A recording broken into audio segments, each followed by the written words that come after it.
You put the phone down, not because you finished everything, because your hands got tired of holding it. There's a difference between choosing to stop and simply running out of the energy to continue. Tonight ended the second way, and somewhere beneath the tiredness, something heavier is sitting. Not pain exactly, not sadness exactly. Just weight. The kind that doesn't have a name but still takes up space. You know this feeling, not just tonight. It follows you into quiet rooms. It waits for you when the conversations end and the noise fades. It has learned your schedule. It knows when the distractions run out. And the moment they do, it's there, familiar, patient, a little too comfortable for something that causes this much discomfort. Marcus Aurelius kept a journal. Not to publish, not to be remembered. He wrote it to himself every night, like a ritual of release, setting down what he'd carried through the day, so he could sleep as something lighter than what he'd woken up as. He didn't call it healing, he called it returning. There's a difference between those two words that matters more than most people realize. Tonight is not about fixing anything. Tonight is about returning.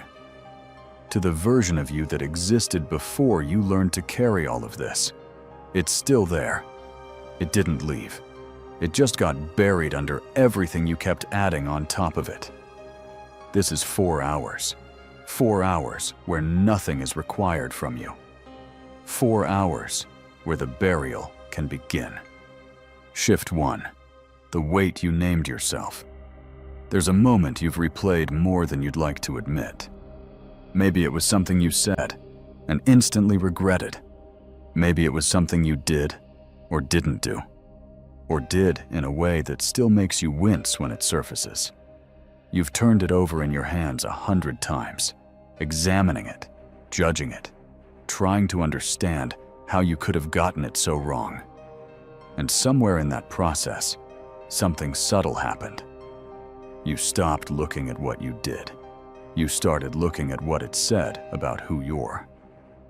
That's the shift that does the real damage, not the mistake. The verdict you handed yourself after it. Epictetus was born into slavery, not a metaphor. Literal chains, a literal master. His master, knowing Epictetus was studying philosophy, grabbed his leg one day as a demonstration of power and began to twist it. Epictetus said calmly that the bone was going to break. The master twisted harder. The bone snapped. Epictetus looked at his leg. He'd already told him. He wasn't performing strength. He understood something at the level of the bone, that what happened to him wasn't the same as what he was. His body could be broken. He couldn't. And that distinction between the event and the self, between what happened and who you're, was the foundation. Everything else was built on. You've confused those two things, longer than you'd like to admit. The thing you did, the version of yourself that showed up on the worst day, that was something you did under certain conditions, with the understanding you had at the time. It's not a revelation about your permanent character. It isn't a revelation about your permanent character. It's a data point. One data point. In a life made of thousands. But you've been treating it like a verdict. The mind does this. It takes a single moment and uses it to write a story about the entire person. And once the story is written, every new event gets filtered through it. You look for evidence that the story is true. You find it because you're looking for it. And the story gets heavier. Tonight, you don't need to change the story. You don't even need to argue with it. You only need to stop repeating it. A story that isn't told eventually fades. It doesn't disappear overnight, but it begins to lose the sharpness. The edges soften. The verdict starts to feel like an opinion rather than a fact. Let the body settle into whatever surface it's resting on. Feel the weight of it. actual physical weight, the gravity that holds you to this place, this room, this moment. That weight is real. The verdict about who you're is not. You aren't the worst thing you've ever done. You never were. Epictetus knew this from the floor, with a broken leg, as a slave. If he could hold that distinction in those conditions, you can hold it in the quiet of tonight. Breathe, and let the verdict become a question. Just for now. That's all. Shift 2. The conversations that never ended. There's someone you're still talking to in your head. You don't do it on purpose. It happens in the gap between one task and the next. In the car, in the shower, in the 2 minutes before sleep finally comes. And in those moments, the conversation continues. You say the thing you should have said. You make the argument more clearly. You explain yourself in a way that finally lands, that finally makes them understand. Except they're not there. They haven't been there for months, maybe longer. The person you're arguing with is an image, a reconstruction made from memory, from emotion, from everything you wish had gone differently. And that image never concedes.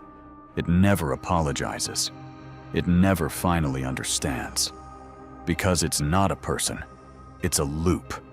And loops don't resolve. They just run. Seneca wrote extensively about anger, not the loud kind, the kind that breaks things, but the quieter kind that runs continuously beneath the surface. He observed something that most people miss. When you're angry at someone, you're almost never actually angry at the person. You're angry at the image of them you're carrying. The real person went home. The image stayed. And it has been living rent-free ever since. Seneca put it plainly. Anger is an acid. It does more harm to the vessel that holds it than to anything it's poured on. He wasn't talking about expressing anger or suppressing it. He was talking about the cost of housing it. Every hour that conversation runs in your head, that's an hour of energy that didn't go anywhere useful. That's an hour you paid, and the other person never received the invoice. You've been running this conversation because some part of you believes that if you find exactly the right words, something will change. The other person will finally get it. The situation will finally close. The feeling will finally end. But the conversation never produces that. It produces more of itself. What actually needs to close is not the argument. It's the belief that the argument can still do something. The door to that room is not locked from the outside. It's just that you've never tried to stop opening it.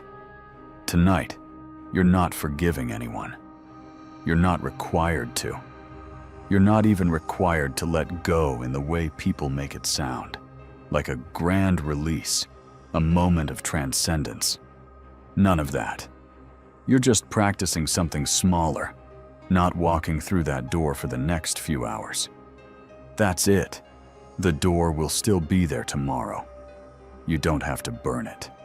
Just don't open it tonight. Let the imaginary conversation end mid-sentence. It doesn't need a conclusion. Real conversations end mid-sentence all the time. The mind will protest. It will say the argument isn't finished. It's right. It isn't. It never is. That's not a reason to continue. That's a reason to stop expecting it to finish. The person you've been arguing with isn't in this room. Notice that.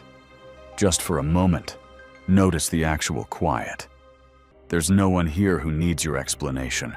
No one here who needs to understand. Just the dark. Just the breath. Just the night. Let the room be empty. It actually is. Shift 3. The future you keep destroying. You've already lived tomorrow, several times. In your head, before it happened. You've run through the conversation that hasn't occurred yet, mapped the way it might go wrong, prepared for the version where everything falls apart, braced yourself for the outcome you're afraid of, and by the time tomorrow actually arrives, you've already paid the emotional cost of a catastrophe that may never happen. This is not worry. Worry is too small a word for it. This is pre-living. You're spending today experiencing a future that doesn't exist yet and may never exist in the form you've imagined. The body doesn't know the difference.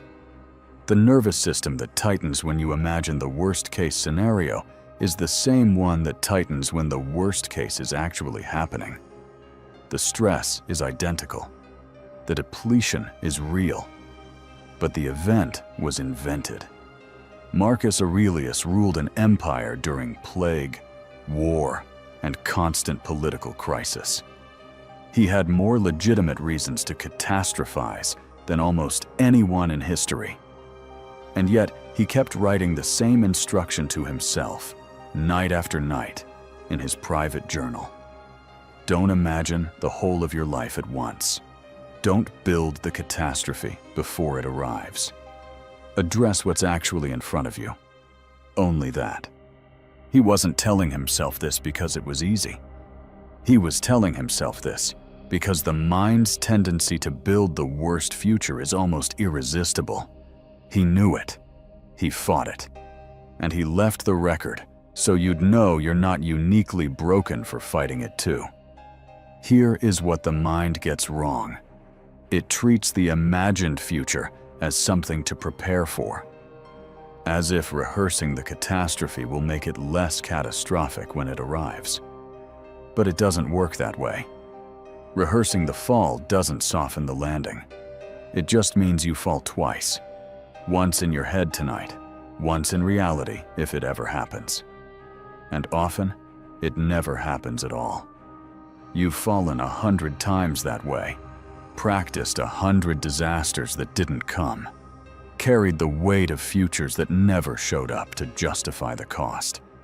And by the time the actual day arrived, easier than you feared, more manageable than you predicted, you were already exhausted from living it in advance. Tonight, there's nothing to prepare for. Tomorrow hasn't started. It isn't a threat that needs to be managed right now. Everything you're bracing against exists only in the architecture of your imagination, which means it's not real in any way that matters tonight. Let the future close, not forever, just for the next few hours.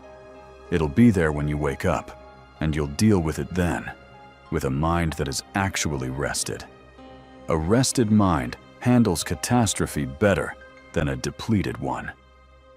This is not avoidance. This is strategy. Feel the weight of the imagined future. Notice where it lives in the body, the chest, the jaw, the shoulders. That tightness is not a warning from reality. It's a signal from a story your mind invented. The story can wait. Right now, the only thing that exists is this breath. And then the next one. That's all that's actually happening. Everything else is elsewhere. Shift 4. The version that was always there. There was a version of you that didn't carry all of this. Not a younger version. Not a naive one. Just a version that hadn't yet learned to accumulate the way you now do. Before a certain amount of disappointment taught you to expect it. Before enough loss taught you to protect against it before it arrived. Before enough misunderstanding taught you to explain yourself preemptively in every room you entered. That version didn't get erased. It got covered. Layer by layer, experience by experience, each layer made sense at the time. You added them because life required it. You protected yourself because something needed protecting. None of it was irrational. All of it made sense in the moment it was added. But some of it stayed long past the moment that justified it. The protection became the default. The armor became the outfit. And you've been wearing it so long, you've forgotten what it felt like to move without it. Marcus Aurelius, Seneca, Epictetus. 3 men from completely different circumstances, separated by decades, arrived at the same understanding through different paths. The human being at the core, is not made of what has been done to them. The core remains. What accumulates around it's real. The weight of it's real. But it isn't permanent in the way it feels permanent at 2 in the morning. They didn't call this healing. Healing implies something broken. They called it returning. Returning to the part of yourself that exists beneath the accumulation. The part that can still be quiet when the quiet is allowed in. The part that knows, without being told, that most of what felt like a permanent verdict was just a very loud temporary opinion. Tonight has been a burial. Not dramatic, not ceremonial, just a quiet decision to stop carrying 4 things into tomorrow that don't belong there anymore. The verdict you handed yourself about who you're. The conversation that was never going to resolve. The future you pre-lived until it exhausted you. And the belief that the accumulated weight is the same as the self. None of those need to travel with you into sleep.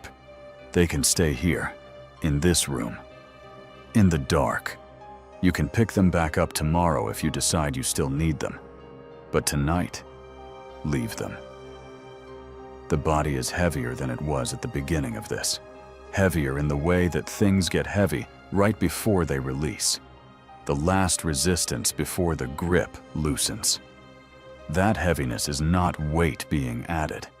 It's weight becoming conscious, which is the first step towards setting it down. Let the shoulders drop, not because you're told to, because they've been lifted for longer than they needed to be, and they already know how to fall. Let the jaw unclench. It has been holding something that the jaw was never meant to hold. Let the thoughts come and go without following them, the way you watch cars pass on a road you're no longer driving on. You can see them. You don't have to go anywhere they're going. You're not trying to clear the mind. You're just not adding to it. That's enough. For tonight, that's more than enough. The version of you that existed before all of this accumulation, it's still there. It didn't leave. It has been waiting, patiently, without judgment, for a night exactly like this one. Sleep now, and return. The morning after, there will be a moment, just before you're fully awake, when the body knows it's time to surface but the mind hasn't caught up yet. Where everything is quieter than usual, not because the problem's changed, because something in the way you're holding them did. You won't be able to name it. That's fine. It doesn't need a name. What the Stoics understood, and what 4 hours of stillness begins to teach, is that the self is not the accumulation. It's what the accumulation rests on. And that foundation, quiet, patient, older than every verdict you've handed yourself, is still solid. The burial wasn't a funeral. It was a clearing. Go gently into whatever today becomes. You're already lighter than you were last night. Not because the weight was lifted, because for a few hours you stopped adding to it. And now you know you can. The night always ends, and so does what you were carrying.